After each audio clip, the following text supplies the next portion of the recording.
Hi everyone, my name's Feena and I'm a senior product designer working in Miro. Today I'm going to talk a little bit about Miro. For those who don't know it, it's an online collaboration tool which enables teams to build and create workflows together. And specifically I want to talk about consistency. So as designers, we really care about consistency. We're trained to spot inconsistency and we know that creating consistent experiences reduces the cognitive load on our users. In an ideal world, we would work on teams and products that had mature design systems and everything would work perfectly. However, we know that that's not the world that we live in today. And shipping products can often be nuanced and messy, and design systems often have to rise to meet those needs where they happen. So essentially, I want to talk about Miro. Miro experienced hypergrowth during COVID. So we had an explosion of users overnight, and we had to rise to meet that challenge. And what happens when a company explodes in users overnight? Well, problems arise, and specifically problems arise around design systems, around scaling, around infrastructure, talent, and headcount. And as the company began to grow, these problems also grew.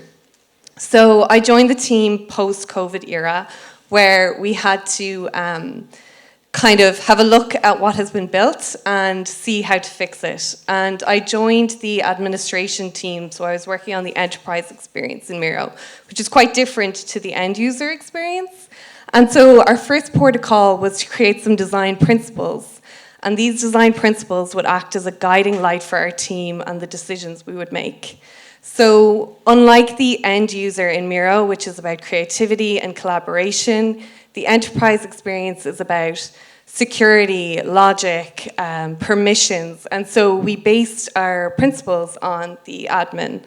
And one of these principles was coherence over consistency. So this meant that we were able to break consistency. It gave us permission to do that in order to deliver a more coherent experience. So this is a model from our design system. You can see here the main CTA is in the bottom left-hand corner. This is atypical. A typical design system will have the primary CTA in the bottom right in English-speaking languages. And so you can see here on material design, the accept primary CTA is in the bottom right. And so in the majority of design systems, the primary CTA is there. So what do you do when you join a team? And there are many of these different use cases where the system isn't really built for our needs.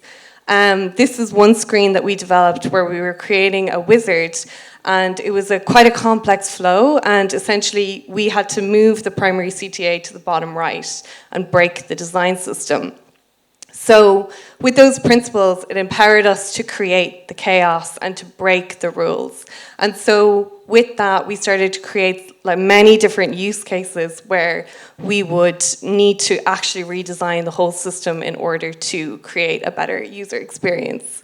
So how do you do that as just a designer? Well, we started with data and with metrics. So we ran a heuristic evaluation to get a baseline of our product and where the issues lie. And then some practical advice. We gathered some champions, some people who wanted to work on a redesign and a vision, as well as we did some understanding of the problems, and we began to build a vision and become chaos makers, not just designers. And so when we created a vision, this meant that we could take all those problems that we learned and try and redesign the entire experience as opposed to trying to fix all those fires as they appeared. So here's a screen from the admin experience before the redesign. We had many issues with responsiveness, accessibility, usability, future-proofing it, scaling it, and here's a screen from after. So we did a redesign, we made it more accessible, more usable, and we addressed some of the key issues that we learned.